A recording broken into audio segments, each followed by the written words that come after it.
Hey, what's going on, everyone? Once again, it's your homeboy E Short hanging out in his man room, um, getting ready to do the ENL Sports Talk Show. Got my partner here, Les Miller. What's going on, Les? Everything is great, E. Everything is great, man. Feeling good today. There you go. I should hope so. Should feel like that every day.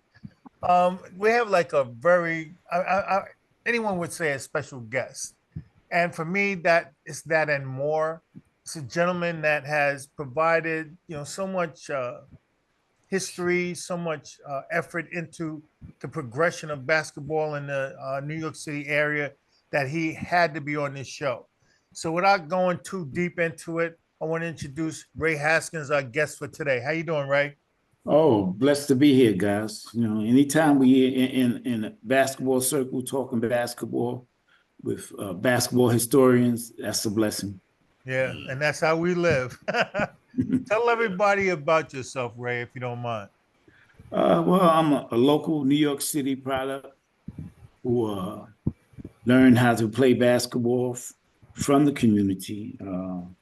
One of the important guys to me was my middle school basketball coach, and that's why I put so much emphasis now on middle school basketball in the growth and development. My philosophy of basketball is if you're not a pro, then you at a developmental stage. So you know how we used to do. We had 4 seasons of basketball: winter, spring, summer, and fall. And each season presented a different set of circumstances, but our games were always under reconstruction. We tried to do this, that, and other. And because of the way the city was made up, and we had a great tournament called Citywide Basketball, where we had an opportunity to play and meet and compete against everybody in the city of New York, and unlike high school basketball or school basketball where you had to have requirements to be eligible, everybody was eligible to play. So, the guys that had the so-called names that didn't play high school basketball, the guys who played high school basketball, we had an opportunity to meet and make friendships with them. One of my early friendships was Tiny Archibald when we used to compete. It just, I don't know what it was, but he took a liking to me at an early age. When Tiny in his early stages, he didn't talk much, and he wasn't out to, make friends because he was destroying people. But for some reason or another, he took a liking to me, and we had a lifelong friendship. We always communicate and have that respect. So moving on, I consider myself a scrub. But if you're a scrub in New York City, that says nothing because that name stays on the side. When you come on the court, now you got to prove that you could rub some scrub off me, and that didn't happen. So I know I went to Boys High, and I went to Boys High School in the late '60s. And when I went there, we won 3 straight city championships. We were 69-1. And I tried out for the team every year as a sophomore, junior, and senior. And each and every year, I was cut from the team. Wow. But because of our citywide connections where we played, Parks Department, Housing Authority, PAL, we were all over the city, and we had community guys who helped develop our game. So I was a pretty good player. I went to Boys High, but I was quite sure that if I went to any other school in Brooklyn, I would have made that team. But it just so happened I didn't. But I did develop a relationship to Coach Jones, Howie Jones, one of the greatest men I ever met in my life. He was a tremendous human being, and I didn't hold it against him that he didn't put me on the team. So, and then I realized, looking back on my life, that I was a coach since the age of 9 because I was the guy on the block that organize teams. You know how you have your block teams, your park teams. I was the guy who told Kenny Charles, because he grew up with me, that you're gonna bat ninth. You're not batting, you're not batting first, second, or third. Mm. We had those kind of things. So I was the guy that was always making the lineup, always organizing, and also I was one of the better players. Mm.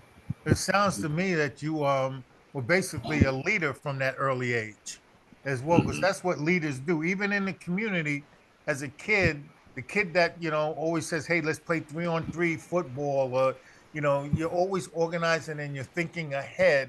Whereas a lot of people are just living in that moment as a child. It sounds to me that you were always thinking ahead and trying to develop the environment that you were always in. You know. I did, and I always had respect for the game and people in the game.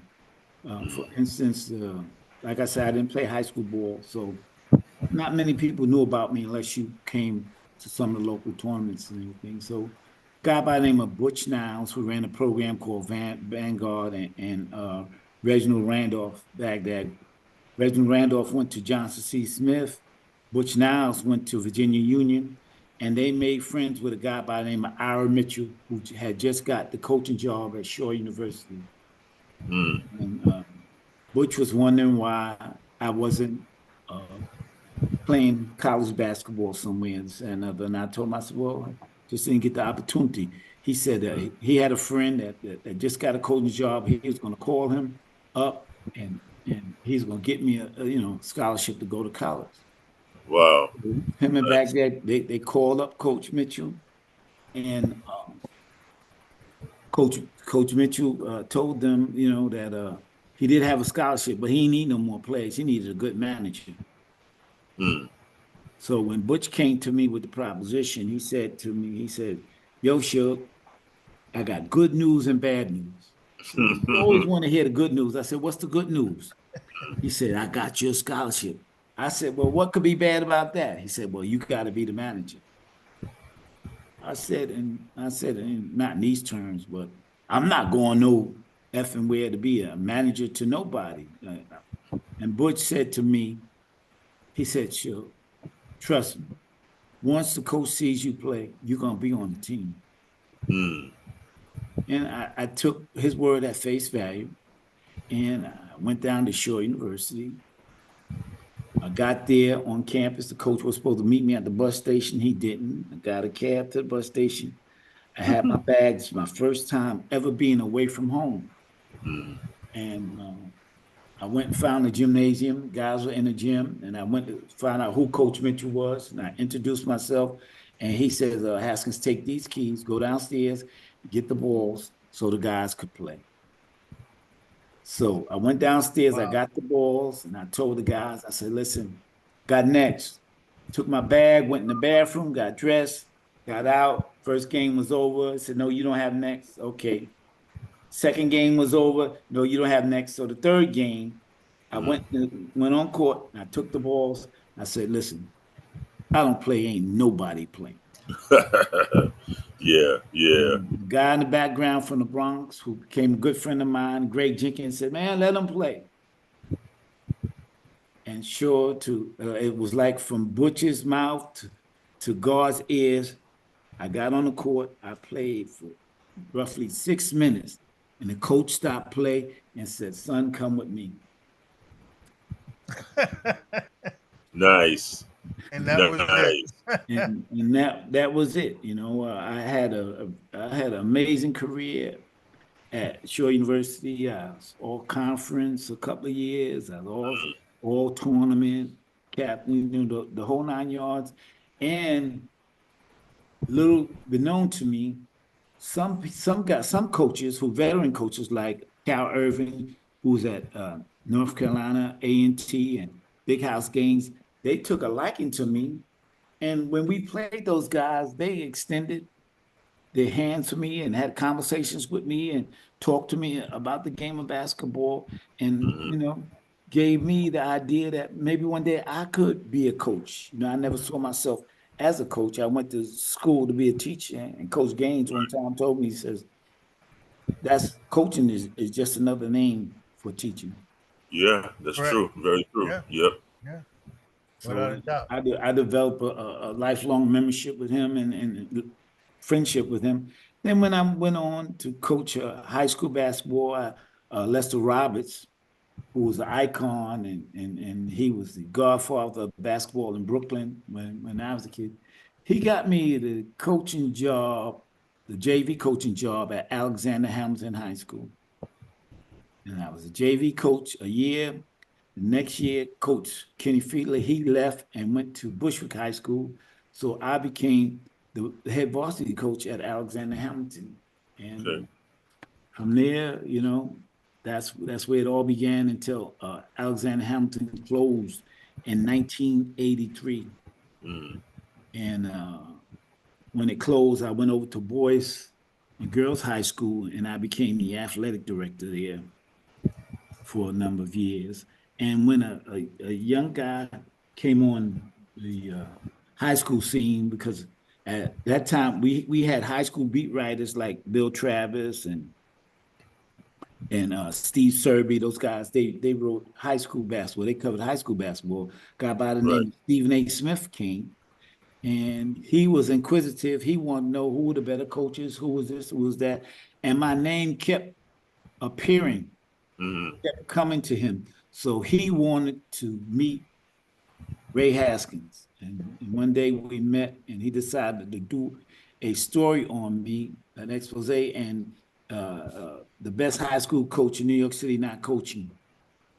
And he did that story. It appeared in the Daily News, and 2 weeks later, I got a call from Long Island University asking me if I wanted to Wow. be a part of their staff. Coach Lizzo reached out to me and asked me if I wanted to join his staff, and I told him I would be overjoyed. And I became Lizzo's assistant in 1995, and the next year, Coach Lizzo retired, and I became the head coach at Long Island University. And when I became assistant coach at Long Island University, the most glaring deficiency that I saw on the team was that not one player on the team was from Brooklyn. Wow. Okay. And you guys are Brooklyn guys, so you know how we always pride ourselves on Brooklyn Yeah. being the best. We have more of everything, Yeah. we got more NBA players that played in Brooklyn than any place from Brooklyn than any Right. place else in the world. In the And world. we could just count the Brooklyn guys. We don't need to count the Bronx, the Manhattan, and Queens guys. We Right. still got more than everybody Right. else. Right. Right. Yeah. So, But I have a Wow. question for you, Ray.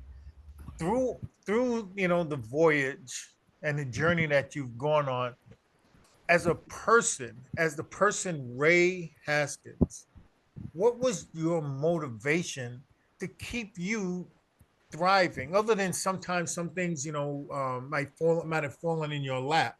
What were you thinking as a person, Ray Haskins, saying the progression of your career? What were you thinking as it was happening, and was there a process that you had in place that was making this happen as well? I was so thoroughly impressed by all the people who helped me, like Lester Roberts and Butch Niles, my community coach, Rap Perez, who coached the Crushers, uh, guy from the neighborhood by the name of Raymond Bush. He's a community guy, kind of like a hustler kind of guy, had a little numbing business, but he was highly intelligent because he taught himself to speak 8 languages. Wow. All those guys had one thing in common. They wanted to give something back, and it was important that they left their stamp on things, that they helped people, because their thing was that they received help. I remember I got some advice from Raymond Bush when I just started coaching at Hamilton, and I was full of myself. And Red Surchek sent out a message that he wanted me to come by his sporting goods store because he wanted to speak to me. You talking about And Circle Sports? Circle Sporting Good, right? So I Wow. didn't know who Red Surchek was. Never heard of Red Surchek. I just said, "Oh, what's this white guy want to talk to me about?" Mm-hmm. And I told Raymond Bush, and Raymond Bush said, "Red Surcheck sent for you?" I said, "Yeah." He said, "If Red Surcheck, the coach of coaches, sent for you, you gotta go." Mm. And coming from Ray B, I I was thrown aback. He had Yeah. this much respect for this man. So what did I do? I tracked my way down to Circle Sporting Good on Franklin Avenue, and I went and introduced myself to Red Surcheck, and he took me in the back room, and we sat down, and he quizzed me about. He asked me certain things about how my approach to basketball, what I do, this, that, and the other, and at the end of that conversation, he said, "Son, you'll do. You will do. You're gonna do great things in this game." Mm. So I got the blessing of the coach of coaches. Yeah. And Yeah. if anybody know Red Sarachek, if you saw Lou Seca, you always saw Red Sarachek in the background doing Mm. things, saying things, you know. I So know. I used to almost live in that store. Yeah. And it's very funny how like things come full circle when you're touched by the other people in the community who are watching what you're doing, you know. And so, but how did you process that? I mean, was that reinforcement to what you were trying to accomplish on your own, or were you? it's definitely reinforcement. And one of the things I want, when people see me, I want my sighting to be synonymous. Is help is here. Mm. So a lot of things I see, a lot of things I would like to make happen. I would like to have a conversation with the mayor of New York. Uh, Mm. I would like to have a conversation with the chancellor. These are two guys who they come from the grassroots, they come from the bottom to the Mm. top, and Mm. their journey is our journey. I Right. mean, Chancellor David Banks, this guy, he's probably the first chancellor that we had in the city of New York that came through public school, elementary, all the way up. I mean, he started his job career as a school safety officer. Remember those guys used to Yeah, have the gray slacks and blue blazers and whatnot? Yeah. And now he's the chancellor of the city of New York. yeah. Wow. So he's basically walked the walk. He's walked the walk, and also, you could walk the walk, but not have the ability to walk on both sides of the street. Hmm. He can Right. walk on both sides of the street. He Right. has Yeah. an understanding of what's going on in the community and what's going on in the schools. So Hmm. we at a pivotal time in education and sports in our city, because for the first time we got an individual that's in that seat that understands A to Z, you know. Mm. And my thing is, I had a short stint as the executive director of the PSAL, Mm. and I thought I was very fortunate to be selected for that, but that didn't last long. But by being there, I got an insight. I know the importance of sports in the city. So Mm. remember when we were kids, every school had a night center Hmm. or Right. evening center. They were open. So Yep. we had a place to go. Mm. I learned I learned all my social skills in the night and community centers. And that was run by the PSAL. I Right. learned how to play cards, how to dance, how to talk to girls, how to play ping pong, just how to just how to be a gentleman from those men and women that worked in those centers that imparted that to us. Right. They gave that to us. Hmm. And I think that's an invaluable part that, I would like to see. We talk about community policing. Remember, we had a cop that everybody in the neighborhood knew. He knew your That's right. parents. When That's things right. happened, he didn't just put you in handcuffs. He said, "I'm going to tell your mother." He knew where you live, went and talked to her. Yeah, Yeah. yeah. Yeah. And the things that I noticed, and just as far as like the night centers, that everybody came there. And you would cross-reference into another night center, play against other competition. Like you said, you learn about the drum and bugle corps or dancing and just having that interaction. But there were also the mentors were around. Right. And It's a resource. and one of them had to be sometimes police officers. Yeah. Growing up on Albany and Union Street, there was a police officer car on the corner 24/7. And we got to know that the police officers that used to sit there all the time, they were there. And these missing elements, have created, at least for me, and I'm away from New York, but from what I hear, it's created a rift and a gap that really needs to be filled back again.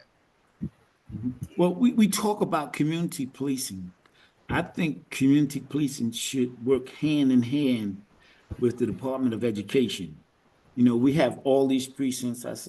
We have almost 100 or more precincts, and but each precinct is located in the school district. Why Right. can't we take community policing like they had the PALs, take community, choose a school in a particular precinct, and let the police officers who have community skills working with the community and be a resource of what to do and where to go.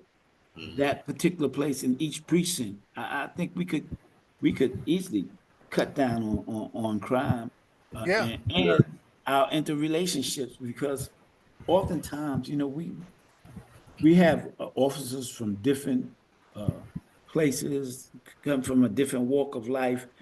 They only know what they heard about us, but they don't have an upfront relationship where they could actually see us and learn us and feel us, so we know, and we can learn the same from them, that they're Right. people, they're people. It's a lot of good here and it's a lot of good there, but we got to get a way to communicate that. right. And one And of the ways you communicate that is in exporting sessions. right. And Because that's the gap that's been created, was that's what's been missing. Like you don't have the community involvement touching these young folks the way it used to be. And plus it was because of programs and other things, as you're saying. But what do you think has to change in order to get that in there, other than just a basic collaboration of adults to do what's right? I think we need to do something like that, choose a particular school in each precinct, and let both the police work out of that, community affairs work out of that, and Department of Education, and that be a resource center for all in the community to come to find out about jobs, to find out about if you have a complaint about a building, everything could come there. They don't have to be the wherewithal, but they have the ability to make a reference to put you in the right direction for whatever your need might be. Right. Well, I have a Right. question regarding that. Oddly enough, Ray, guidance counselors, that's actually their job. So why is their responsibilities of guiding, students, as well as student athletes, why is their job not being, maintained so that the kids get what they need to get out of their upbringing? Well, it's their job, but oftentimes guidance counselors, it's their job from 9 to 5. Right. Right. See, Right. but we need to extend it. Now, every school basically in New York City, we have what they call community-based organizations, and we need some people that we could identify with that to work with the guidance people, because as a former athlete in high school, oftentimes in a lot of our high schools, our guidance counselors aren't equipped to help prepare student athletes to qualify for scholarships because That's they true. don't have that knowledge of NCAA rules, regulations, and what's required for their core courses to order be eligible to receive a scholarship. Right. So, Yeah. so that's important, but it has to be a partnership with the community, Right. And so with the Department of Education. you're kind of saying, like, just use as a comparison, when you go to a university or college and they have a compliance officer, So they're knowledgeable of the rules and regulations governed by the NCAA, whereas like on the high school level, that people are not knowledgeable of the NCAA rules as probably as well as the PSAL rules and Right. how I was they gonna both say are the merged PSL. together to help the athlete. You know, Right. They Right. had a, and all the NCAA programs, college programs, high maintenance programs in the NCAA, you have a person that works with the student athletes with their, if they're having problems with them, how to get tutors, where to go, what to do, those kind of things. I mean, it happens for you. It has to be a part of the program. right? Right. Exactly. And it's that requirement makes you compliant with what the rules are. And so on the high school level, there should actually be, instead of a guidance counselor office, there should be an extension of the athletic department that does compliance, and Well, that might that's incorporate all of those other things that we're talking about. well, that's one of the things, in you guys' extensive travel and your relationships with, working with athletes. One of the things that we lack in New York City is athletic directors. We don't even have a part-time athletic director. We have what we call a piecemeal athletic director.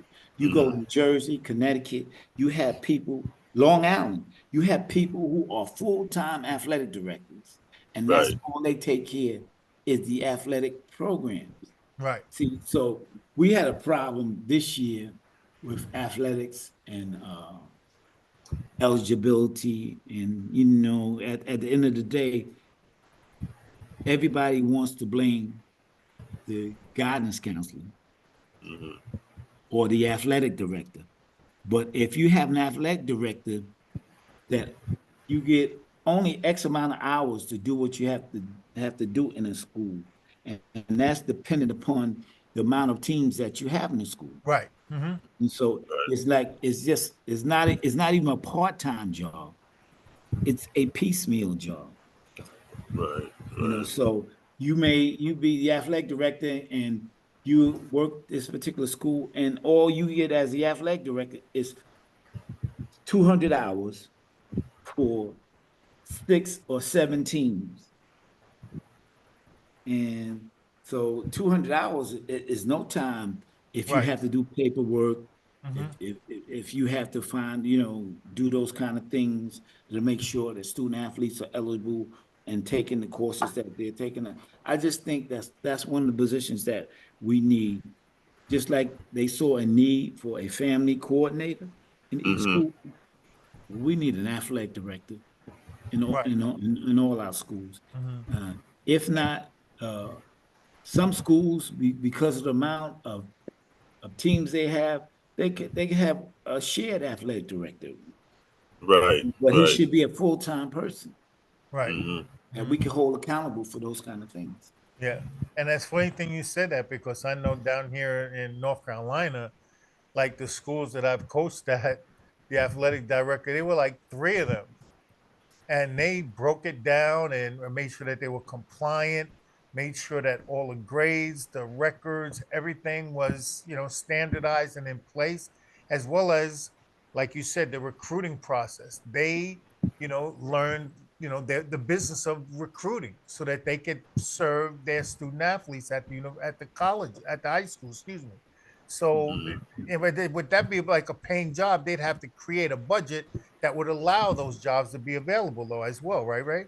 Yeah, but we know it's going to cost money, but we also know, as educators, former athletes, and in the business, that it takes less money to be preventive than Mm-hmm. it does to be punishable. When Yeah. somebody does something wrong, to punish them, and that's a whole different set of finances, which is far more than being proactive and being preventive, because a, Mm-hmm. a kid in a gym with a basketball is a lot different than a kid with a gun or with nothing to do Absolutely. on the corner. Right. So we have them someplace where we should have positive things happening, Right. that's going on, so like as a kid, one of the things I found out as a kid in school was these guys that and these women, they used to come in the schools with these colors on, this pink and green and red and white and purple and gold, blue and gold. Who are these people?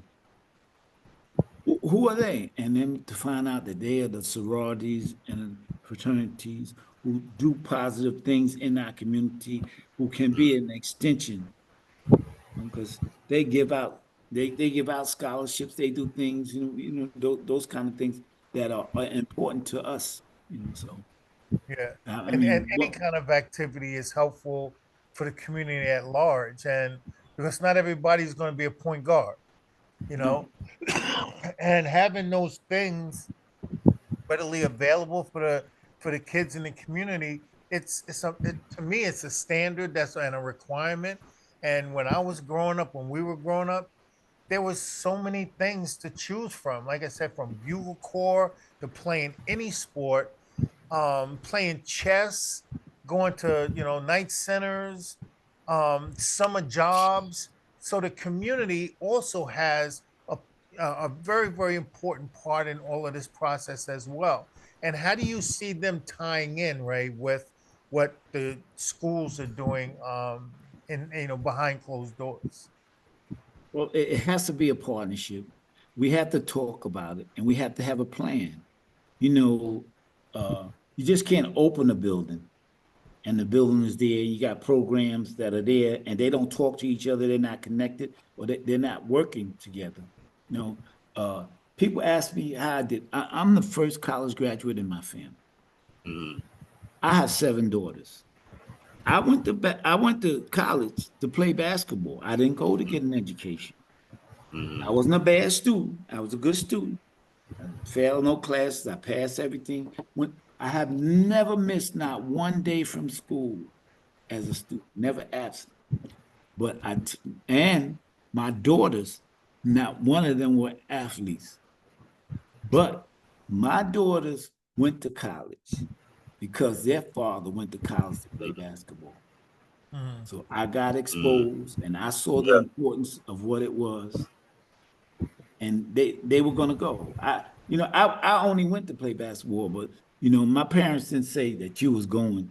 But when my daughters was born, from the day they were born, I knew they knew that they were going to college. Yeah, Yeah. yeah. And the effort that's put in to raise your child, the community participates in that as well. And I think that for me at least, when I see, you know, um, parents that were players, raise their children, they all understand the value of the education. But what about the kids that don't have that information? The kids that aren't getting that family support so that they understand that? Or things put in or worked on or being worked on to try to facilitate fixing that problem as well. Well, that's one of the things that's why our schools need to be open. Mm-hmm. That's why we have community schools, and they talk about closing schools down. You can't close schools because you can't close a community. Community is going to always be there. So uh, another thing that's different about our community now is that when I was a kid, I played on teams. I played for certain coaches, and all they said was, "Come to the game, be to the game," and you came to the game. I didn't have to have $10. I didn't have to have $5 referee fee or anything like that. I didn't have to pay a coach to train me or give me these skills or those kind of skills. And I tell people, I said, listen, if I had a son and I paid a $10 referee fee, gave it to the coach with $10 referee fee, my son got to play $10 worth the game. Yeah. Right. He can't pay $10 and just sit on the bench. Yeah. It was Yeah. different when he joined your team and you took care of everything. We understood that and we were grateful for that. Mm-hmm. But now it's it's gotten a little bit ahead of us where we have, I'm not against the workout coaches, but we have these workout coaches, this, that, and other. I got my workout from middle school. And in New York City, we don't have middle school sports. I learned about the fundamentals from my gym teacher of basketball, fundamentals of baseball, football. We covered all that because we learned those fundamentals in school. You know, now in New York City, we're the largest school system in the country, and no other major school system in the United States is without middle school sports program on the Yeah. PCL level. And that's disgusting to me. Oh yeah, because Yeah. we knew how important it was to us. Yeah. You Yeah. know, and just going back to my scrub days, I was on my middle school team. We had a good team, and I didn't play. I made it. I made the team in the ninth grade, and the coach did not put me in one game. Mm. But I learned a great deal from the coach. So when I became the head coach at Alexander Hamilton, and we had a night game against Boys and Girls High School Pearl Washington team at Pratt, where we had about 6,000 people, and we had a game and we won, and we were on the way out. The game was over, team was on the way to the locker room, and I saw Sam Glicksman, my middle school basketball coach. I saw him going out the door. I said, Coach Glicksman, come, I want you to talk to my team. So he came in the locker room, and I introduced him as somebody having an integral part of my growth and development as a basketball person. I learned a tremendous amount from this and the other. And he spoke to the team. He said, man, I enjoy seeing you guys play. You're one of the best programs, this, that, and the other. You guys are doing a tremendous job. So on the way out the door, he said to me, Coach, why did you say those things about me? I said, because I was on your middle school team at 35. He didn't even remember me. Wow. He didn't, but I remembered him. And what he did Right. was important to me. That's how I know the importance of middle school. That was important to me. That gave me a grounding, a foundation. Right. Yeah. And But he Ray, when did they stop middle school basketball? Because they I stopped in the in the 70s. Remember when they had the budget cuts? yeah, They yeah, 'cause stopped all PSL sports. we When didn't they have brought it back, they only brought back high school. okay. 'Cause we didn't have a middle school team at Walt Whitman. Remember that's Yeah, the era? where we went to school at, Ray, there was no, but we But knew prior there to was that, it teams. was. That's why we knew everybody. Yeah. We had those. You hear those guys. I heard God bless his soul, Vaughn Harper and a guy Leroy Hendricks. He's a referee, and they came to a reunion. We talked, and they were having an argument about when they played for the Borough Championship in Manhattan for middle schools, and the referee called a goaltending on Vaughn Harper, and Leroy Hendricks' team won the game. That was a middle school championship. So Wow. Wow. Yeah, because Wow. I know that like certain schools like Sands and Huddy had teams when we were playing, and that would have been yeah. 72, 73. But after Yeah. that, I never That's when heard they of had the budget. anything. That's when they had the budget cuts. Yeah, and then it disappeared. Yeah, And they never brought them back. But we yeah. need them. Yeah. I mean, we And need and them. and and what something fills a gap anytime something is lost. And at that same time frame was, the Lester Roberts and the crew of, great coaches all over, the borough. And so that kind of facilitated a little bit of a change. But now I digress all the way to current times now. I'm sitting back and I remember in the park when they did the Lloyd McCory celebration, right, 2 years ago, Mhm. and they had those exhibition games. And I see the men coaching the games, and the guy smoking a joint on the bench, Yeah. and he's cursing out the referee like out of control. And Lloyd was taken back by it, and I'm looking. I was like, these are the men that are, forming opinions of young kids. And I went You and know what? talked to the guy, and You he know why? started Because cursing me out. but they had no They had no examples of how it was done. Right. Remember Right. when you was. Let me tell you something. Remember this. There was citywide housing. They had a citywide housing with all the boroughs in the championship. They had citywide PAL. They had a championship. And do you remember the CBS tournament, Yeah, that's which was right. citywide? And MAL. And MAL and Parks MAL, yeah. Department. Everything was citywide. And I tell people the greatest tournament ever in the world was the summertime citywide basketball. Everybody played. Yeah, Everybody played. yeah. You know, And the so and reputations are built, but you're also formulated a mentorship by the coaches. The coaches, and I think that that's the difference. We got guys coaching now, but the men who had the same kind of mindset to develop the community, the players, um, dropping all possible, opportunities for them individually or their families, and helping kids in the community. And it's just unbelievable that that doesn't exist anymore. These um, icons were not replaced, yeah. and that's one of the things that, so it's like kind of like a perfect storm where there's multiple things happening that causes a downfall. Where did Lester Roberts run his program from? St. John's Rec.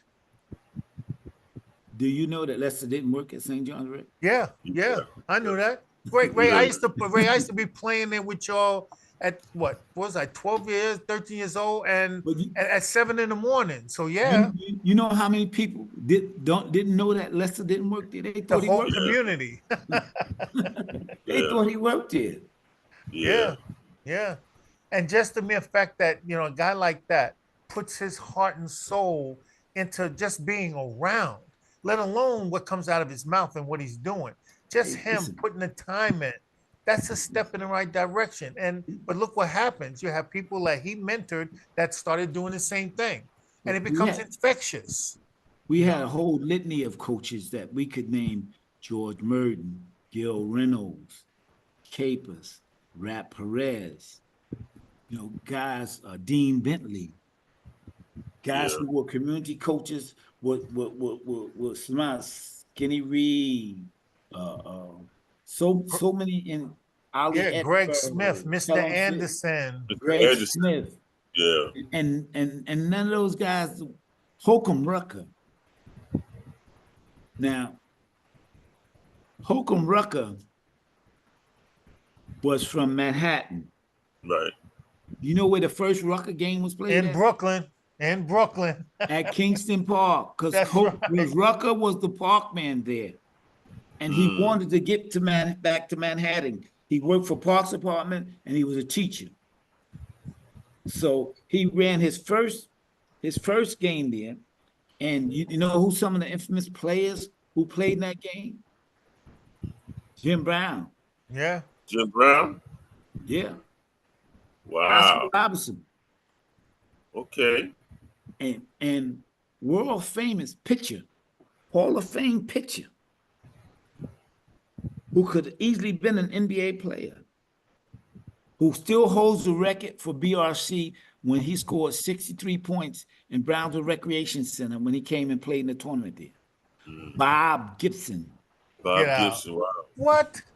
Wow. Remember Bob Gibson played for the Globetrotters? Yeah. Yeah, he could ball. That's right. He could ball, man. Yeah. Yeah. And a lot of people don't understand that that was that 7 degrees of separation, that the people that have had an impact in the environment, you can't keep track of it. I just found out like a week ago that is it Al Jarreau played at Lincoln? No. Really? Wasn't him. It was Lou Gossett. Yeah, no, but Al Jarreau played too. Yeah, Lou Gossett was all city at Lincoln. Yeah, but you didn't know Al Jarreau played there. No, I didn't. See, I mean, it's unbelievable what is existing out there, and for it to die down and us not to, be taking advantage of the history that was created to maintain a certain level. I would like to know, Ray, like, what do you think is like the quintessential or the bottom line thing that would really fix this? And in my opinion, just to throw that out there, I think it's money. Money needs to be poured into the community. It's always money, but it's relationship with the money. Right. How do you spend the money, and what you're gonna put it to? and how can you blend both money and like we got guys that run community tournaments. They don't so much need the money as they need sponsorship and support from New York City Parks Department. Right. Mhm. Yeah. You know, I And mean, even that is missing because you mentioned that Holcomb Rucker was a parks like attendant, like in the community, but also but we had other guys that did the same thing in their locations, like Nero, who Nero, was a Nero, parks yeah, Nero department tournament, guy. yeah. Yeah, and what he did, he turned that into a successful partnership with the community. You yeah. know, Yeah, no question about it. And listen, we got guys that will touch, and when they touch, they touch other people. Hmm. Jocko was a contemporary of mine, Hmm. and look at all the people that he touched in Brownsville. yeah, Absolutely, absolutely. You know, Yeah. and Jocko got started. The Brownsville Jets got started because Jocko, as a kid, won his community team to play in the citywide basketball tournament. Hmm. And Lester Roberts was running citywide basketball. And Lester Roberts told Jocko they didn't have no room for him. Said they got shirts.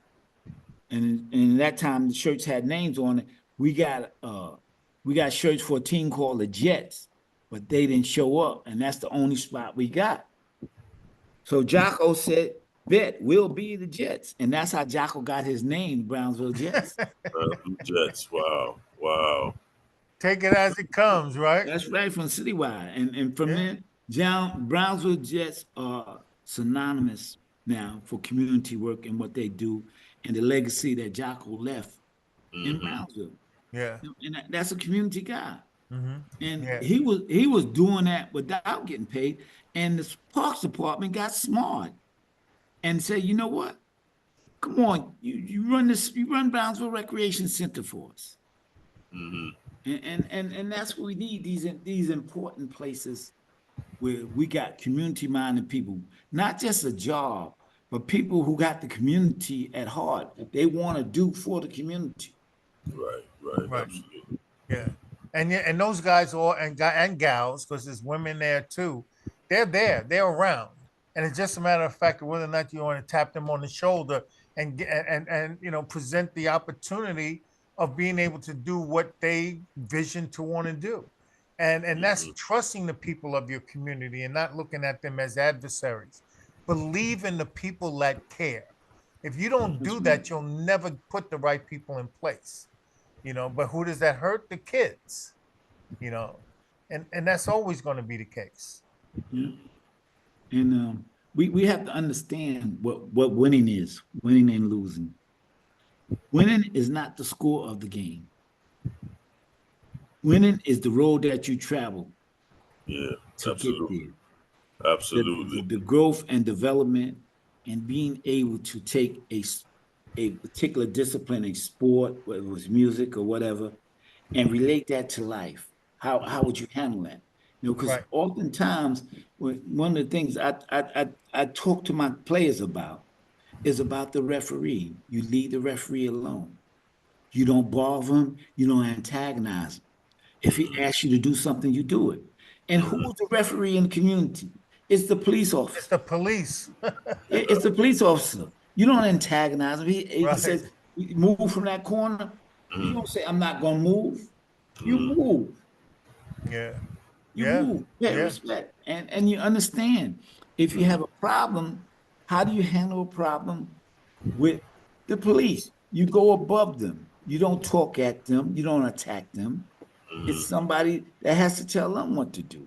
Right. Right. And the same with a referee in the game. He made Yeah. a big call against you. You, no matter what you say, that's not going to change the bad call. Yeah. Yeah.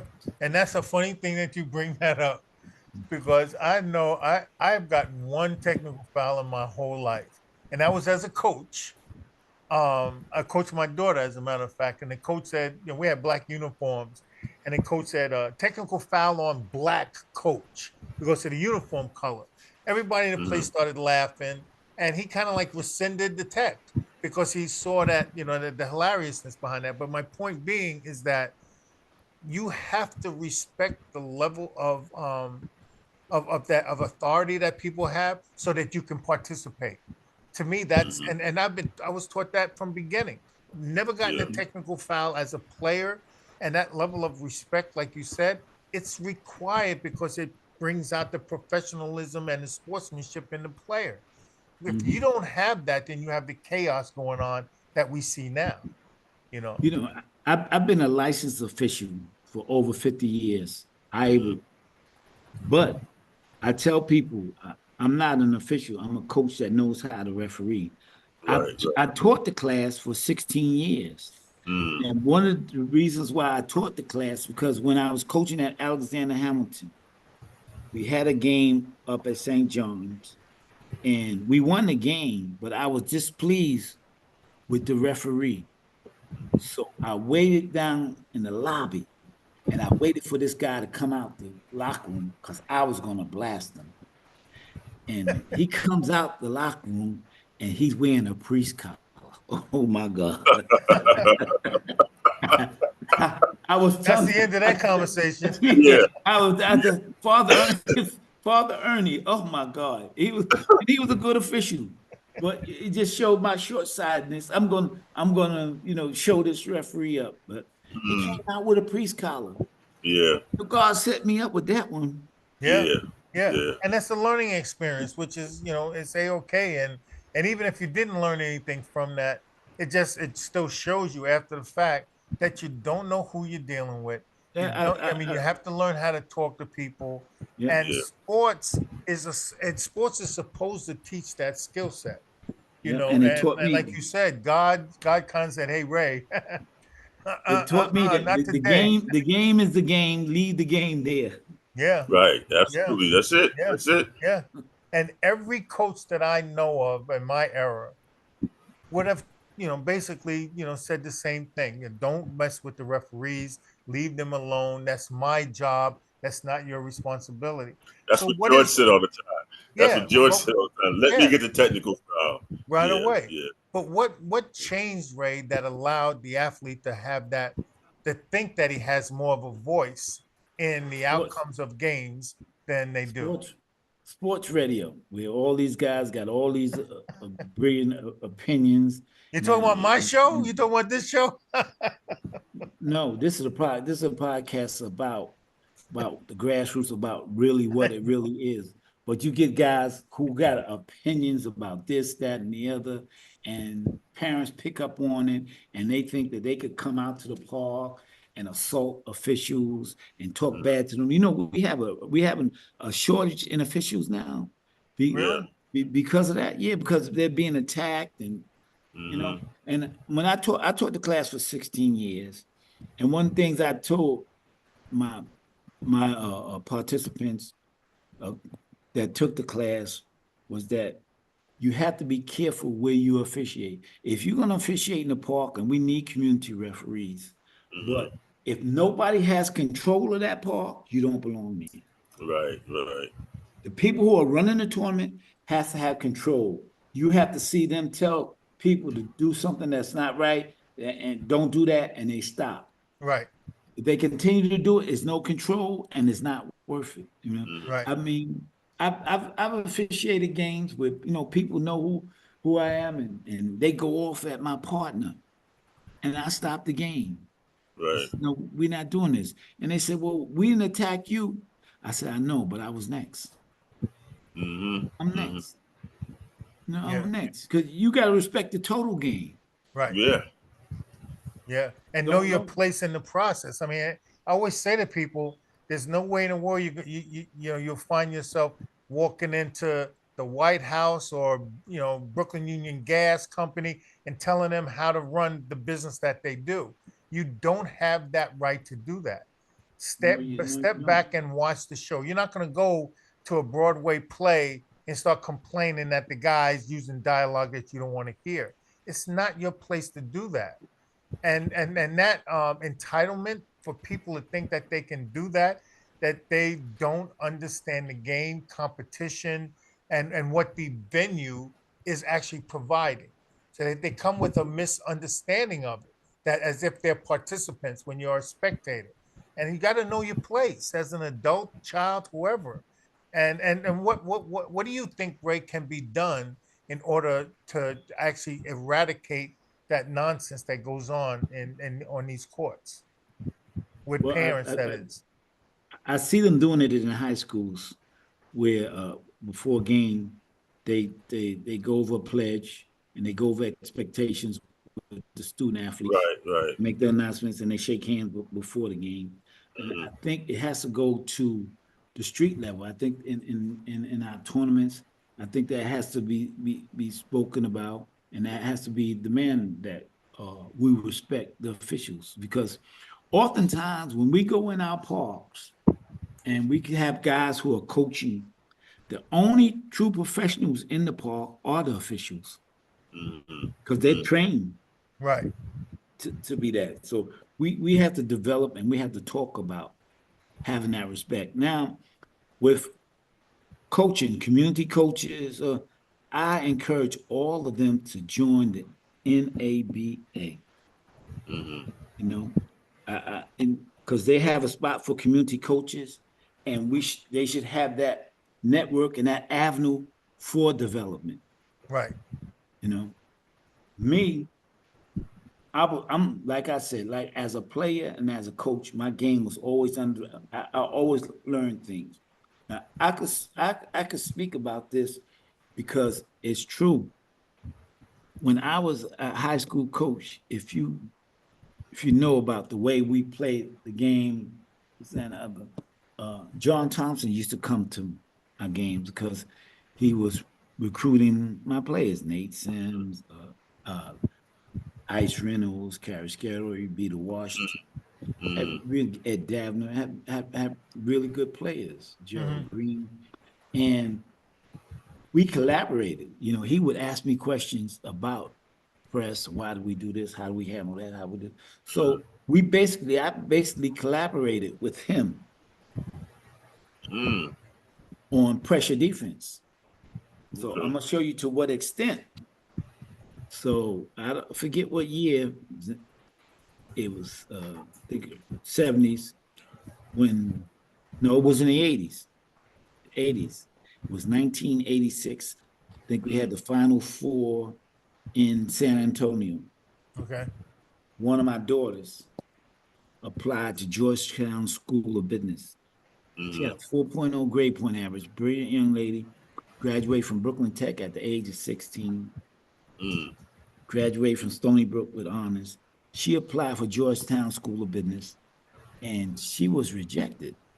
Mm. So, how could this be? So I said, I was on the fence about going to the Final Four in San Antonio, but I'm going to go because I want to speak to Coach Thompson. So I Okay. So I went down there and we stayed, basically the coaches, they stay at Central Hotel. And so I said, I'm gonna stay in the lobby because I'm gonna see Coach Thompson come by here. And he came and I saw him. I said, Coach. He said, Hey Ray, how you doing? I said, I need your help. I said, You need my help? I said, Yeah. I said, my daughter, Sharice, applied for Georgetown School of Business and she was rejected. And she had a 4.0 grade point average. And he said, you know what, coach? He said, you know what happened? 2 weeks ago, Michael Jordan called me about getting one of his friends in there, and I couldn't get him in there. So then I hit him with it. I said, yeah, coach, but Michael Jordan ain't teach you to press. I did. Mhm. My daughter went to Georgetown. that's right. Yeah. My daughter Yes. graduated. She went there and he got her a job on campus. Wow. And up until the pandemic, my daughter was an adjunct professor there. Get All right, out. After the Wow. That's pandemic, beautiful. congratulations. stopped That's teaching. And beautiful. everybody wanted to know who she was for Coach Thompson to call over the office periodically and check to see how she was doing. Because Wow. he never called that office. So Wow. Because one I hand love that. washes the other, you yeah, know. yeah, well, Yeah, Yes. and That's that nice. that's about collaboration. relationships. And Yeah. Yeah, and, yeah, and I tell people what you guys run a camp. the toughest job I ever had in basketball, the toughest job I ever had was working camps. Mm. I used to work camps not because I wanted to, but only because I wanted to build relationships with Division II and Division III coaches, Okay. so I could get my kids placed. Mm. Ice rentals, I didn't have to, Mm. because they were coming for ice rentals. Ed Right. Davin, they were coming for Ed Davin. Gerald Green, they were coming for those guys.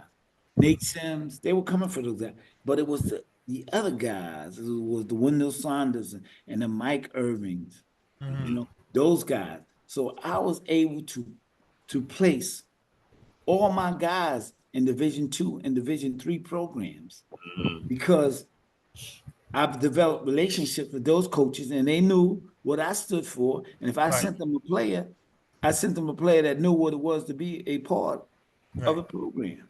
Right. So what do you just so being that you were building relationships at a very high level with the next level of the game at the college level, what about the collaboration and the interactions with your peers or the peers, meaning coaches across the city? How do you think that? Do you think that that's working out as well? Because I know that's like an unspoken issue. Is that Well, coaches don't really deal with each other. and that's what I always talk to them about, dealing with each other. If I don't care who I play, if I'm at your court or you at my court, when the teams are warming up, I'm going over there to the other coach's bench and I'm gonna sit down and I'm gonna have a conversation with them. Mm. There we go. You're not taking his spot, are you, Ray? No, we sit down and we talk. Right, I got Right. you. We talk. And that's what we have to do. We talked to you about some of the things. Oh, I like how you ran this play, this, that, and other. Mm. So you gotta collaborate and you have to talk. Right, You're not in a box, and you don't teach your kids to hate the opponent. You Right. teach them to respect the opponent. And if the opponent was their mother, you still got to dunk on them. Yep. You know, That's right. if That's right. if that's right. and I always taught my kids, if you knock somebody down, pick them up. They said, "Why, coach?" I said, "So you can knock them down again, That's and you it. don't take it That's it. personally." Yeah, Yeah. yeah. And that's funny thing you said that, because Les and I talk about this all the time. Because we would help up the opponent and then proceed to bust their ass, later on in the game. But a lot of people now, your teammates will stop you from doing that. Yeah, which is senseless. Yeah. And those concepts are being taught though. Yeah, but a lot of people hate on LeBron because he's friendly with the opposition. Right. Mm. A lot of Yeah. people, oh, he shouldn't be so friendly, this and the other. Van Gundy used to talk about Michael Jordan. Oh, he makes friends with the guys, so they can lighten up on him. He didn't need them to lighten up on him. Right. Right.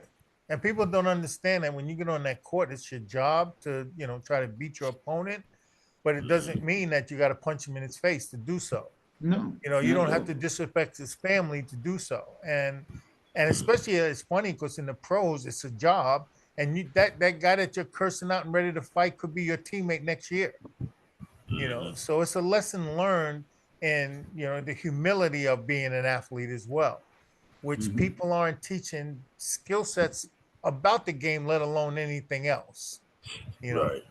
and and then with that being said, Ray, so if you had to give an explanation or your feelings, what do you think is the plight or the status of New York City basketball at this juncture right now? Mm. Where I, is I it? I really feel as though if we put more emphasis on middle school sports, Mm. our kids will understand what it is to be a part of a program early on. They will know what their expectations are for eligibility, requirements, respect, all those kind of things. Going to class, I think we need that. Mm. I also see that I talk about this. I think Catholic schools do more with less. And I think public schools have to get on board with this. Tell Mm. me this. Why do Catholic schools have a freshman team, Right. a JV team, a varsity team, Varsity. and a varsity B? Right. Mm, right. Yeah. Yeah, Well, that's true. those are holding patterns. Those are retention that keep people in the school. If I go to a school and I want to play on the team, I'm a freshman and I don't make it at all, it's going to be hard for me to stay. Right. But if I'm on the freshman team, then I'm on a JV team, and for whatever reason I don't make the varsity, I've already made enough friends at this school to want to stay.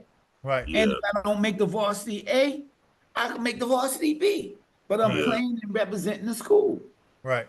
True. Exactly. Very And true. that's never taken away from you. You're always it's an inclusive environment, Yeah, Mm. man. you know, Listen, whereas public school, there's no JV and freshman teams anymore at high school level. there are, but Catholic schools have all that.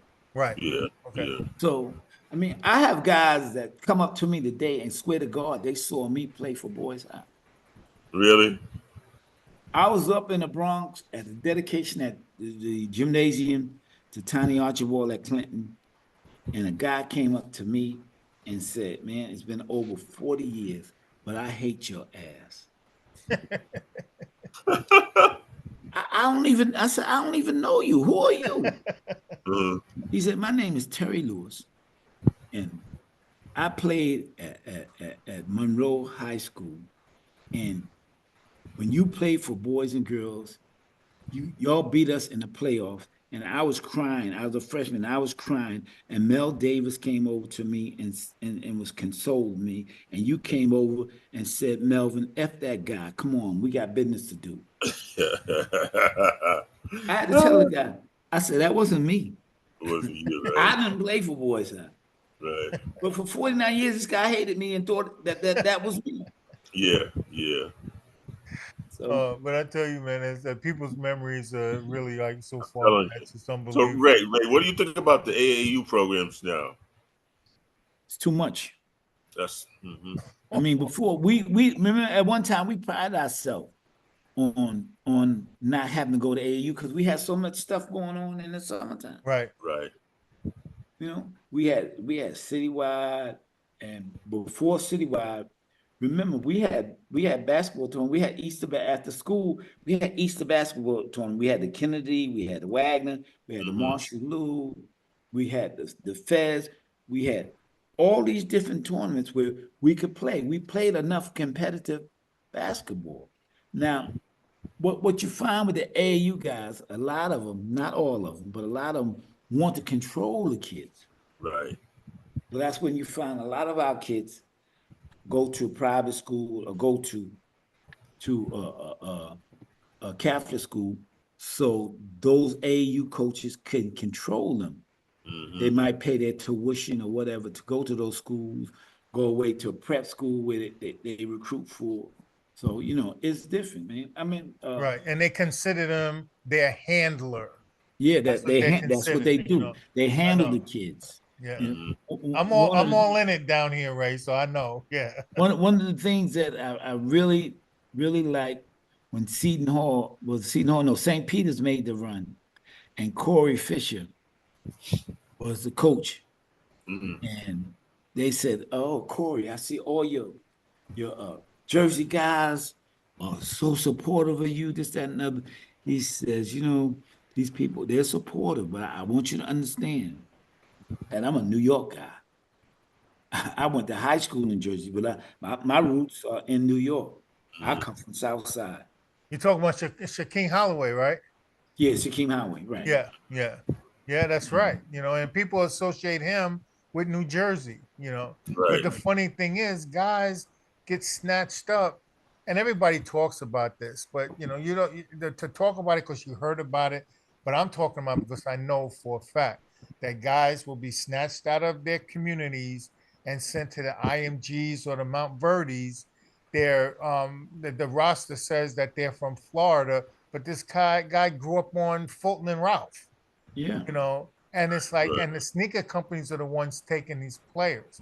And I see it all the time because there's some of them are playing in this area, the Oak Hills and the Hargrave Military Academy. they're all in North Carolina. And Yeah, that's what killed Cosell Brown. yeah, yeah, Cosell Brown was the #1 player in New York City, Mm-hmm. one of the top point guards. He's mentioned along with Isaiah yeah. Thomas, Him and Isaiah were 1 and 2. That's one right. and Right. two. And he leaves Alexander Hamilton to go to Oak Hill Academy. Mm-hmm. Now, in New York City, he's just a regular kid. Not even they don't even consider him a knucklehead. Mm-hmm. But once he left New York and went to Oak Hill, he stuck out like a sore thumb. Mm-hmm. And he left and he was never heard of again. Right, Right. right. And he didn't leave with the right. And I know Coso very well. He didn't leave with the right intentions. No. If he had of, then it would have been fine. But he didn't leave with the right intentions, and that happens to players. But once again, you don't have the mentors. You don't listen to the mentors. You don't listen to people that are like on the side of your ear saying, "Hey, this is not a good look. Don't do this." But you have on the other side the other guy saying, "Hey, come down here with us. We can make you a pro." And that promise is a lie because like a lot of these guys, they can't even make spaghetti, let alone making somebody a pro. Yeah, one of the things I find with basketball players, they're the athletes that's most prone to lose their confidence if people don't show them the support that they've always had. They've been nurtured all the way up Right. to think that they this, that, and the other. The moment you go at them and don't give them, they find it hard to make that adjustment. Mm-hmm. Yeah. But that can be turned on and off based on who was around you in your younger years. Your guy I know, let's say, that played for Brooklyn USA, Gil, George, like certain players, they had a little bit more stamina or strength, mind strength, and personality strength to be able to combat that. But a lot of kids don't have those skill sets, and you're right. That's they get thrown, to the curb, and the system will spit you out, and not even think, have a second thought about you. Which goes back to what you said before about the community involvement and developing the person so that they are strong-willed to understand what their goals are. And then your training should go past the basketball court and should be developing you as a man or a woman. You know. See, that's one of the things that I like. We spoke already about a teacher being a coach in New York City public schools. Every week, teachers have staff development. So I say, if teachers have staff development every week, why don't coaches have staff development every week? Okay. Yeah. How many coaches actually talk to each other about different things they do, different strategies, how to handle this, how to handle that? I mean, I've gotten very few calls about how to break a zone, how to handle Right. a zone press or anything like that. And I just think I should get calls all the time. Absolutely. Yeah. Yeah, you should be inundated. But it's one of the things I find is a lot of pride involved. People are so prideful that they don't want you to know what they don't know. Right. Yeah. Right. So And right now, they'll just go Google it anyway. They try to Google whatever they want to know. yeah. Yeah. But that interaction breeds other things, like we're saying about the collaboration with others.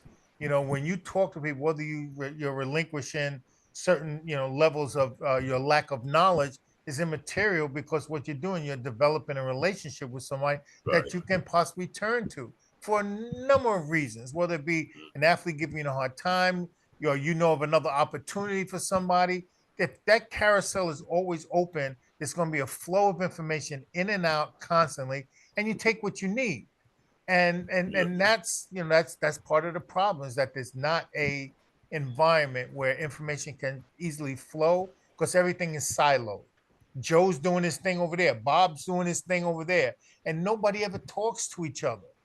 And then the athletes, you see them getting spit out, and it's like you see a guy 10 years later. It's like, what did you do? Well, I didn't graduate high school. I tried, da da da da, and you find out, well, another failure here. but that could have been avoided by the participation of the environment to help develop people. Even when it comes Yeah. to a person, like if you're a math student and you're struggling in math, you got to find a tutor.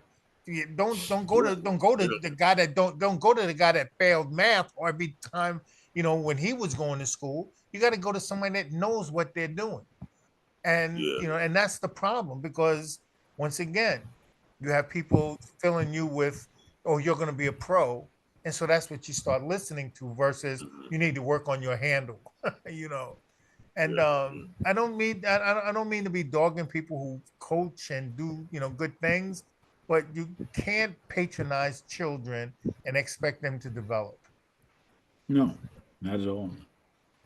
And it's hard, I guess. So for me, I just keep fighting. And sometimes you're fighting a battle by yourself, but I come out winning because the player becomes a better person from that. And I think that's one of the things that has to happen, is that the people who have the skill to help, they need to be identified and approached to say, hey, we need you to participate in this. We think that you're of value. You add value to this process. So can you come in and be part of this organization, or See, this goal that we're trying to reach? see, You know. one of the things as a coach, especially a high school coach, you know, oftentimes it's not just the talent, but it's the value of the individual that you involve in your program. Like I've had a lot of kids who are interested in, basketball, want to be a part, want to be up close. And oftentimes I would take freshmen and make them my manager. Mm. And my contract with them is that you're going to be my manager as a freshman and a sophomore. As a junior, you will get a uniform. You have a uniform as a junior and a senior. I'm not saying you're going to play, but you're going to get a uniform. You're going to be working out with the guys and all that. So, and like I had quite a few guys who went that route and became, great teachers, great coaches. I even got a guy who's one tremendous comedian. You ever hear the comedian Brooklyn Mike? Mhm. Yeah, I know Brooklyn Mike. Yeah, Yeah, he yeah. was my manager at Hamilton. Wow. Okay. He went to Short University, the Yeah. whole 9 yards, yeah.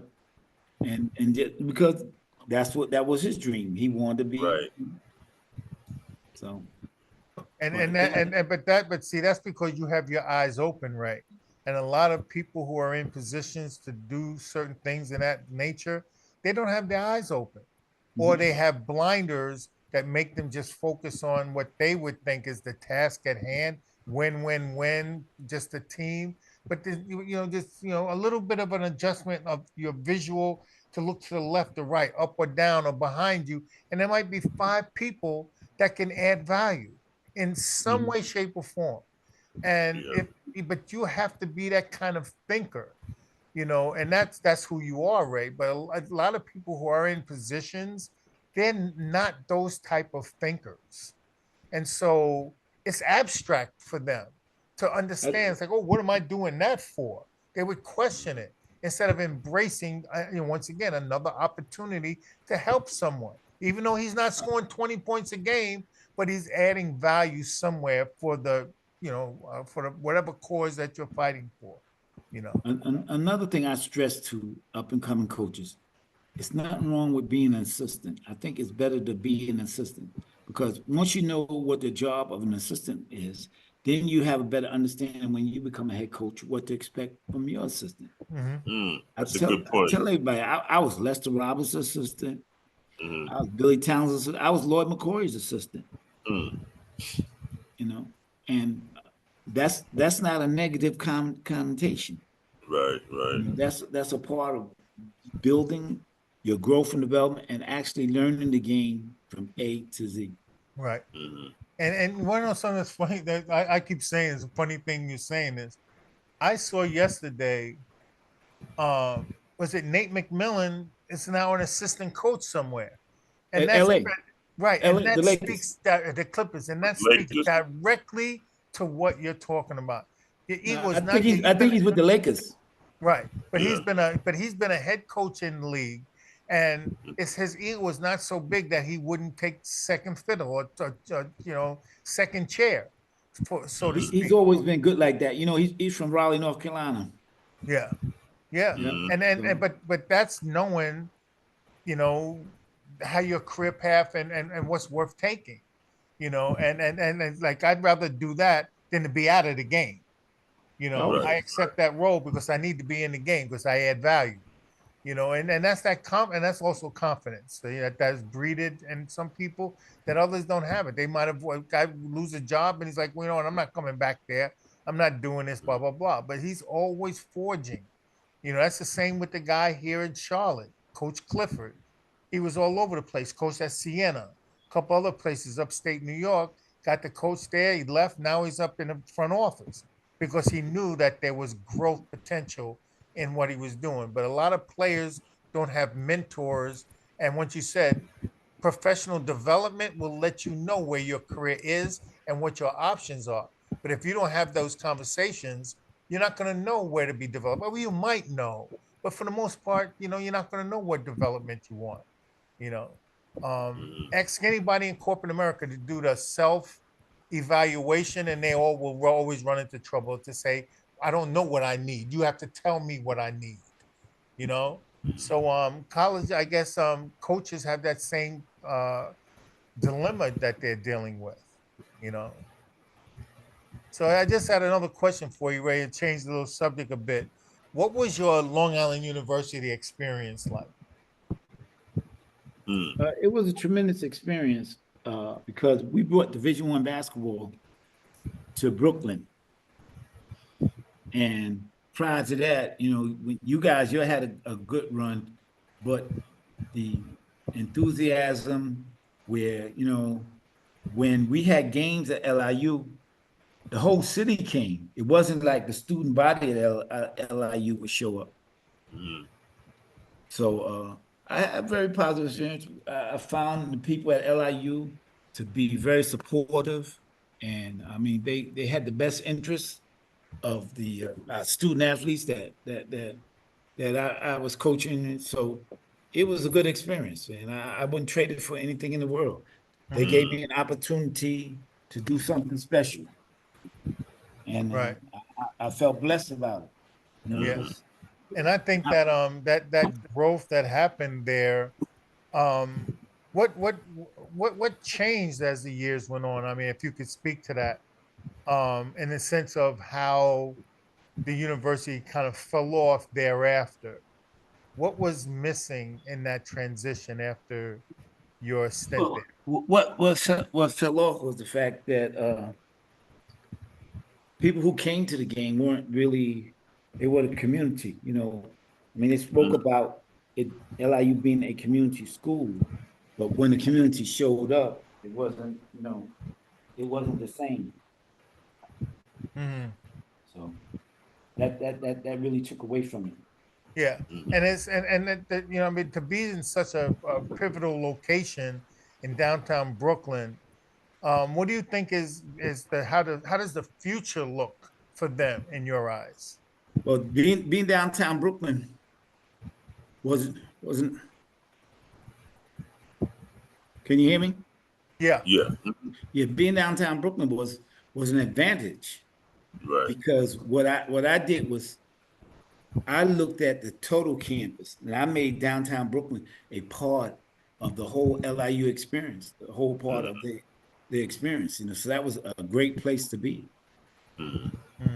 And then while I was there with such excitement, originally the new gymnasium that they built was supposed to seat 10,500, Mm. and it was in partnership with Brooklyn Hospital, where right, they were going to run their therapeutic program, rehabilitation program through LIU, and it was supposed to be a bridge that connected them to the gymnasium, to that building. Right. But when I left, they kind of like they downsized and they backed out of it. But it Oh was a lot wow. of excitement, a lot of the Nets came to Brooklyn because of what we were doing at LIU, the excitement that we brought, right, Mm. because it was a block, and we basically brought all the politicians. I mean, Schumer and Al Van, Ed Towns, all those guys were at our games. Mm-hmm.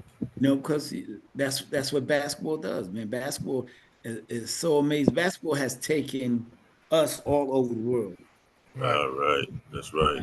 I tell people about my experience when Nigerian government brought me to Nigeria Mm. for 6 weeks, and I was working with their coaches association and working. They have 4 states. I was working in Kano State at the camp at Amadou Bello University, and I was working with the coaches there, and they had a big soccer tournament there. So we went over to the soccer field, and one of the coaches there by the name of Oliver Johnson, he was a guy from DC. He lives in Nigeria, he's still there. And I went over there. He said, "Man, is this kid coach that it's amazing?" And he's a goalie, but he has no business on the soccer field. So I went over there and saw the tournament, this, that, and other. And the guy was a goalie. I met the guy, and after that, and I had nothing to do with it at all with this guy going from soccer to basketball. But that kid was Elijah on I was thinking that. Yeah. Yeah. Keep Elijah on. That's what that kid was, Akeem Olajuwon. Wow. And that's funny because that now, because of the transition of years gone by, the international game has infused itself into what we knew. And how do you feel about the transition of how the game has changed with rules, um, the rules governing players allowing to be trained and coached by their coaches in America versus the rules and international players can play anytime they want. How do you feel about that distinction and difference? Well, in order to have the product that they want to have, they had to find a resource or an area to feed them. For one reason or another, right in the United States, we didn't have as many good white players as we had in the past. And it has to be a mixture. So they made the game tailor-made to European style. Mm-hmm. Mm. Where it's not as rough, it's not all the dunking, everything is basically a perimeter game. And I think if we could do that, if we actually went to that format that they use, because they get those kids early. They're 15, 16 years old. They recognize their talent, and Right. they put them in a training program, and they play against grown men. They develop against grown men. All those guys before they even come over here, they understand what it was. But imagine if Charles Oakley and what's the kid from Springfield Gardens that passed? We God bless his soul, Anthony Mason. Right. Mm-hmm. If they had to come in the paint, they don't. You couldn't go through. You couldn't run through. You couldn't cut through the paint without getting chucked. Yeah. Yeah. That's right. That's right. Believe me, my jaw remembers. You couldn't. You couldn't do that. You know what I mean? A lot of the way they treated Michael Jordan. Mm-hmm. These guys don't get that treatment. Stephon Curry don't get that treatment. They don't get that treatment. Right. And the game has changed so much by that standard. Do you think that it's hurting the game because of the change, or is it just it's just the journey and just ride it? It's the journey, and they're gonna have to find a happier medium because Mm-hmm. they want scoring. That's what they did with the NFL, where they hit anybody, you can't hit the quarterback at this, those kind of things. So that's what they wanted scoring, but the All-Star game went to a different extreme, and that gave the game a bad look Right. Yeah. because Yep. of the competitiveness. Mm-hmm. And those guys are making so much money. Before, it used to mean a lot to win the All-Star game because you got, you got that extra check, you got that extra Right. boost. Right. But now, they're not doing it. Yeah. Well, Mm-hmm. I talk to a lot of people, Ray, about it just in general conversations, and they just think that the game is not a competitive, like it's not 100% competitive anymore because entertainment has infused its way into it. So instead of me staying the course and being a professional and scoring my basket and getting out of there, I'm coming down and I'm doing the newest TikTok move, and I don't know all of that stuff. I don't get into it because I can't even do it myself. But that has infused itself into competition and showing off and acting like your 40th basket of your career was like the last was to win the national championship, in which it was like 2 minutes into the game. And there's just a mindset and how you think of how you approach the game as a competitor and what you do that is really infused itself as the entertainment portion that, in my opinion, doesn't belong in competitive sports. But what is your take on that? Well, it doesn't. But as long as the sneaker companies and it becomes entertainment and not so much trial by combat, Right. that's going to be prevalent. Mhm. Because the Because association, yeah, they're associating that, and then it ties into the branches of entertainment, like the video games, and then the, the things you do on the side, and but the then game, you're still held to the standard of being able to win yeah, games. but if you really look at it, the game changed when Magic and Bird came in. It changed in more ways than one. Because prior to that, superstars weren't friends; they hated each other. Right. Now Magic and Larry, they became, they were at one time they were adversaries like they should have been, but then they became friends. They became joined at the hip. Hmm. So, like Bill Russell and Will Chamberlain, those guys, Oscar Robertson didn't really care for Jerry West. They respected each other, but Right. Hmm. see, But so but the game somebody put changed. them in the same room and advised them that there's financial benefit to the entertainment side of the game, and they adjusted. You know, and do you think that the game is going to come back to its form, or is it going to get worse? It's going to get worse before it get better. But Mm-hmm. they're not gonna let this product die. That's for Yeah, Right. sure. they're not gonna let all that money go. Yeah, Just yeah. like just like they trying to reinvent the dunk contest. You know, at one time that used to be a highlight of the I know. All-Star game. Now it's a low light. Yeah. So, but they have a lot of smart people. Mm-hmm. So Yeah, and there's a lot of people involved in the game, but there's also another faction that's engulfed itself, and that is other than entertainment, there is the faction of the statistical part of the game is being pushed in front of our faces. So that these analysts come up with weird associations of the game to make you still follow it.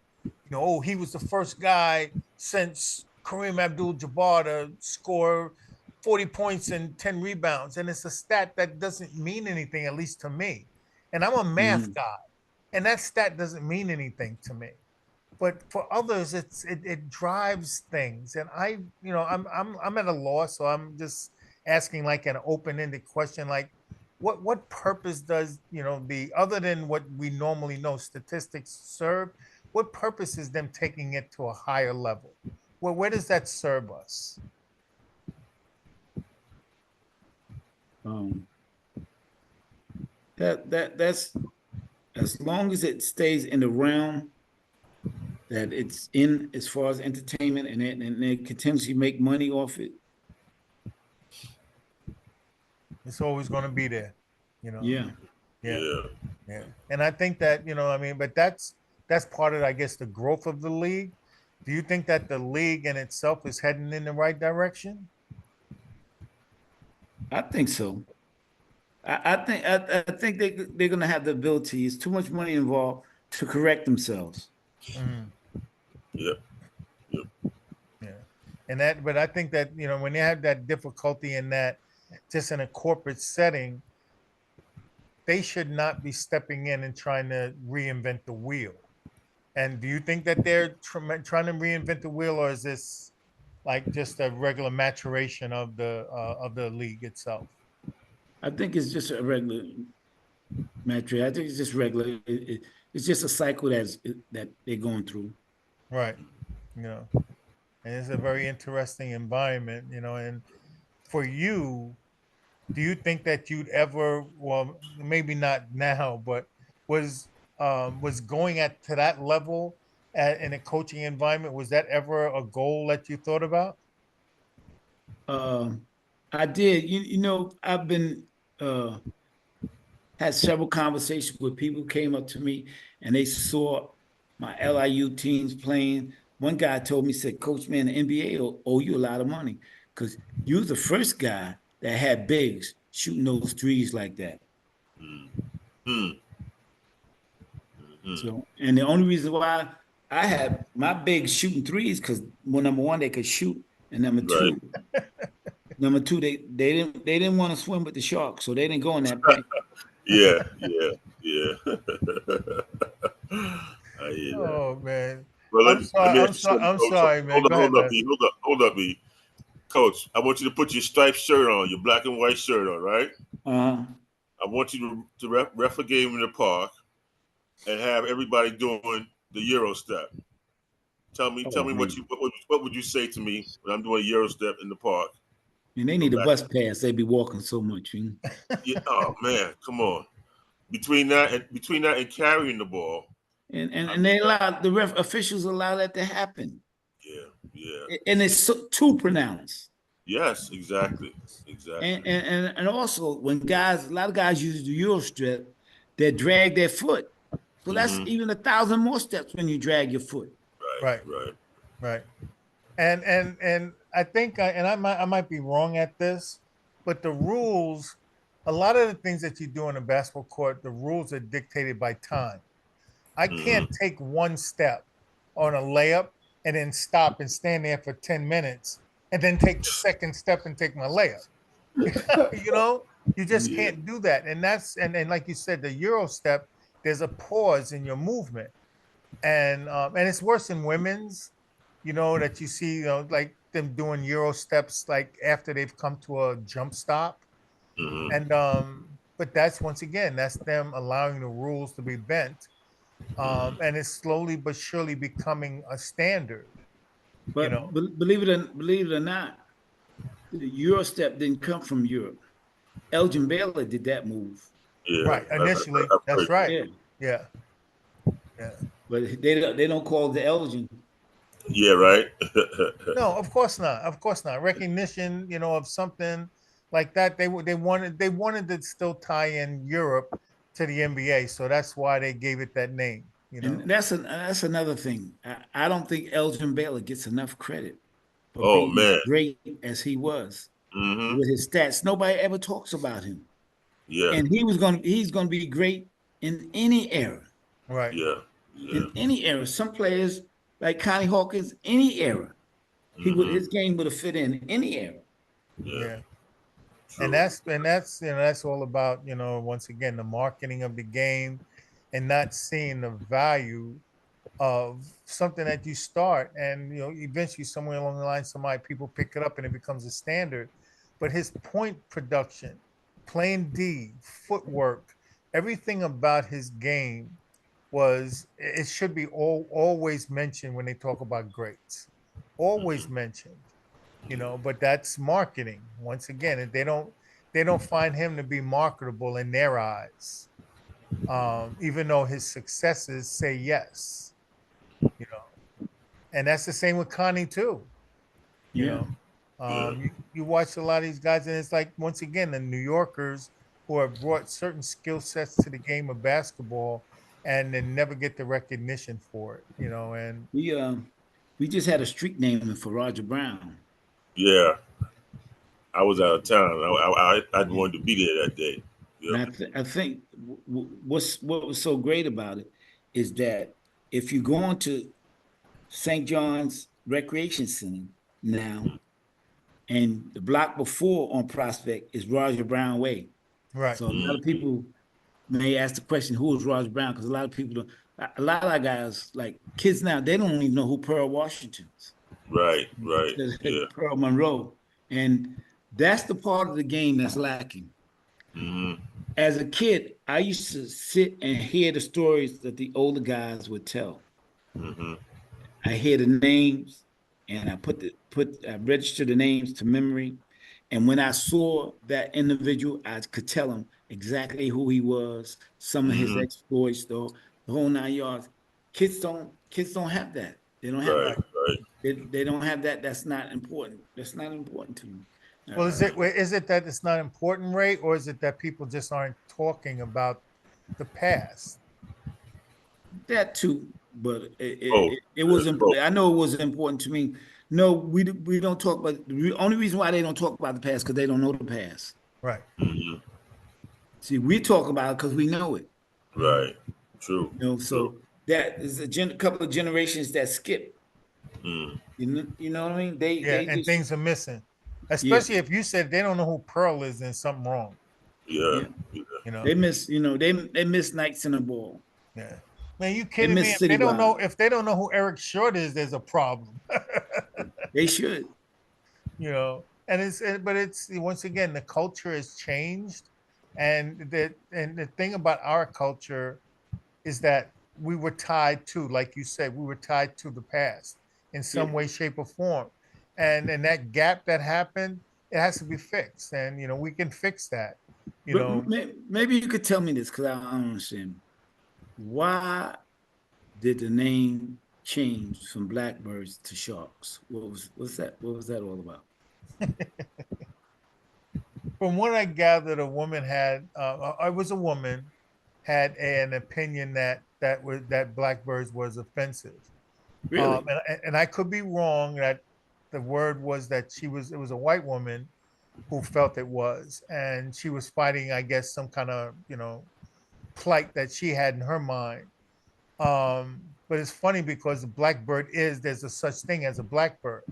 Yeah. Just Right. because it's black didn't cause a problem. If it was a red bird, would they be saying something else? So, but when we're living in a time where everything is cancel culture, that any dismayed statement or word or name can be manipulated into being changed, and to turn that back on a historical aspect of something, especially a university, there should have been more thought process put behind it. I don't know the whole story, but that's from what I gathered was the problem. And I think that it's a joke for us to be conducting ourselves like that at this day and age. So There's you know, something I wrong. I I I I didn't go to LIU. I coached there, but I know a lot about the history. I know who Dolly King was. Mm-hmm. LIU great. Julie Bender, the jump shot. Hmm. You know those guys. I mean, it's just it's just a shame that we don't do more about the history. Right. Mm-hmm.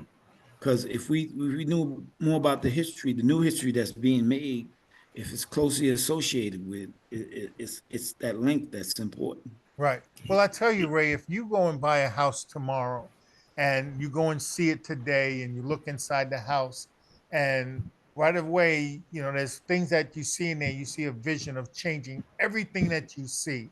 That's exactly what happens. So when you move in, you're taking a fireplace away, you're changing the paint, da, da, da, da, da.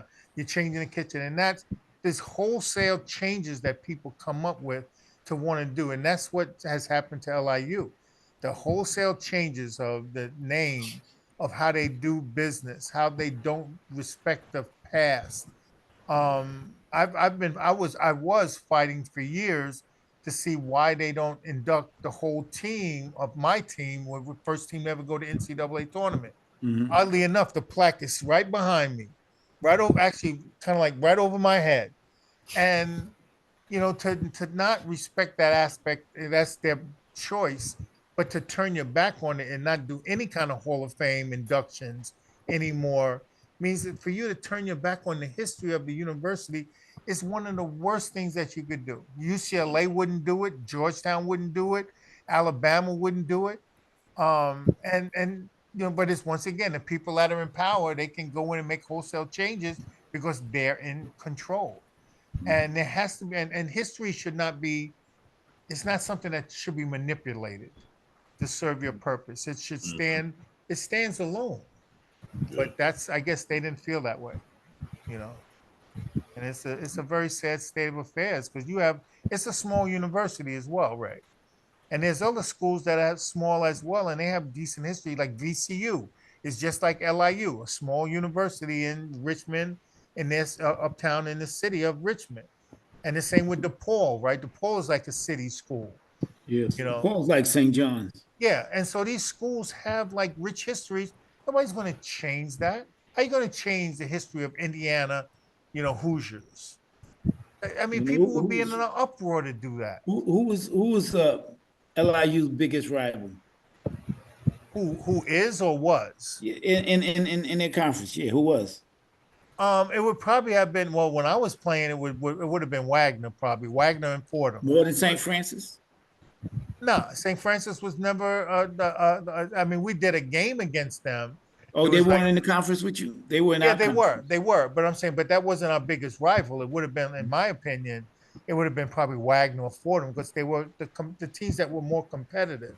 And Mhm. St. Francis couldn't compete. I mean, I'm saying, and oddly enough, my high school teammate Eric Green was on that team, but they couldn't compete with us. But now they They, don't they have a they program. they did away with their program. Yeah, of Wow. everything. They did away with athletics, period. Yeah, Really? yeah. Yes, Les. The whole the whole thing, It's you crazy. know. And that loss, I mean, it's funny in doing the page, Ray, of the history of Brooklyn. I got a little bit more of an understanding of what happened to LIU, but also City College and those and it's the strikes that happened, in the 50s. But you also find out about the athletes. You find out about the schools, and even a small place like Mega Evers that had a team, Hunter College that had a team and they had good players on those teams. Yeah, when Sherman White Um, was at LIU, he was the number one player in the country. Yeah, and all of that stuff has diminished so much. Mm. What is it going to take? I mean, I don't know if it's even a legitimate question to ask, Ray, but what is it going to take to change the landscape in New York to be at least going in the direction of being as competitive as they used to be? What do you think that are some of the bullet points that are needed for us to make that change there? And like I said, it might be a hard question to ask, so I It is apologize. one of the reasons why, well, we're in the largest city in the world, number one. And number two, we have professional sports that's going to always overshadow. What I would have liked at the advent of the Big East, I would like to have seen LIU in the Big East. Mm. Initially, see, because they had a lot of, like you said, they had a lot of small schools like DePaul and St. John's, those kind of schools in it. Georgetown is basically a small school. Right. It really is. Yeah. You know, and that idea is not off. It's not far off because that's possibly maybe one of the answers, at least for LIU, is to get out of that conference.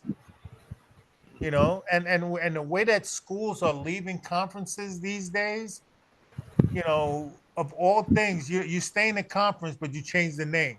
So you gave all of your efforts and all your energy towards something as so menial as the name, but didn't look at the university as a whole and say, hey, maybe we need to grow as an athletic department, competitively. Let's get into another conference. Shouldn't that be one of our goals? Once again, back to your point about having career counseling, like the university should have its goals set to say, we want to progress so that we're competitive and maybe go to another conference, you know. But that's a choice that we're not Well, seeing. now the way the school is situated, they're better positioned to do that because now they have football because the Long Island campus and the campus is Have all merged one. together. Right. Yeah. Yeah, exactly. So, and football was the thing that was holding LIU back from joining a lot of conferences. They had to elevate their football program, which can be very expensive. Right. Right. Yeah, because for a multitude of reasons, and so that's something that we probably might see in the future. But like I've read what the LIU plan is, and I don't see anything much about athletics and what they want to do there. But that we don't know that that's their goal, and it might happen just automatically because, like you said, there's football now. But I don't know if they actually are working on it with that as the criteria for growth. But like you said, it is available to them now more so than any other time. You know, but that goes for all of the universities, like City College. Manhattan used to be a powerhouse back. Well, not a powerhouse, but they were Division One, and they were very competitive. Now Manhattan isn't as competitive. The same with Fordham. You know, so as the city is concerned and the universities there, what is holding them all the universities in the New York City area from being more competitive, Ray? Um, I think that they need to loosen their academic standards. Now, not saying that they shouldn't have them, but I look at this, I look at some schools uh, where, like with young men, especially, African American, oftentimes it takes a while for it to click in academically. Mm-hmm. Young women, they get it a lot earlier. They know, they pick a point early in their life where they know they're going to college. That's why in this country we have more African American women that are college educated than any other category. You know, uh, so if we could really get in on the ground floor, I mean, a lot of community-based organizations, to me, should be more community-based about doing community things. But at the end of the day, oftentimes it's more about the dollar Right. than it Yeah. what the dollar can produce or what it should produce. Right. Mm-hmm. Yeah, and it's hard, man. I tell you, and it's like a perfect storm of problems that it's kind of hard to find out where to start. What is the criterias and what to put up on the shelf and put it away. And but from at least from my vantage point, as always, hope. And hope is like the driving factor to keep you forging forward. But being dismayed because of the lack of support that you have destroys your hope. And we need to correct that, because we get the obstacles out of the way, then we can do whatever we want as a community. But the obstacles are constantly getting in the way of the progress that's needed. And especially when you have people making decisions that aren't in the community, making decisions for the community. And some of those things have to stop. And it has to be a level of trust that we're going to do what's right. We're not going to abuse the privilege of having finances in our favor, and funds coming our way. We're going to use it properly so that we can re-up and continually do what we do. But until that confidence level is there, the community organizations are not going to be able to or want to fund any ideas people have. But they have to trust what we're doing, you know. So, but I think that's probably one of the biggest, parts of the criteria, you know. But with that being said, Ray, and we're kind of close to the end of the show. What's next for Ray Haskins is what I would like to know. Question. Once again, Other than lunch. I don't even eat lunch now. Lunch is not on the diet anymore. Uh, I have I have a very light breakfast and I do eat dinner. But I'm hopeful of making some kind of impact, some kind of inroads with making New York City a better place for our youth and for us to provide services to move forward. I know for a short time I was involved with a program with the mayor's office, headed up by a young lady by the name of Jasmine Ray, and I was kind of excited about that. But that kind of like as far as my having a role in it kind of fizzled. But I'd like to be able to do some kind of that, be some kind of way impactful. I just want to have a conversation with the mayor. I want to have a conversation with the chancellor. Mhm. I want to have a conversation with the Parks Commission. So Right. And to, that's, to yeah, and just to that's give them, needed, you know. yeah, Yeah, to give absolutely. them my view. I think my view is well rounded because the mere fact that I've always been considered a part of the community, but I also did the things that I needed to do to be a part of the educational foundation in this city. So Mhm. I served in a lot of capacities, flag director, dean, uh, assistant principal, uh, executive director of the PSAL. Hmm. I still feel as though I have something to give, and I just have to have an ear. Right. Right. What you got, Les? Yo, I just want to say it's been a pleasure chatting with you, man. You're a walking almanac, of knowledge and encyclopedia.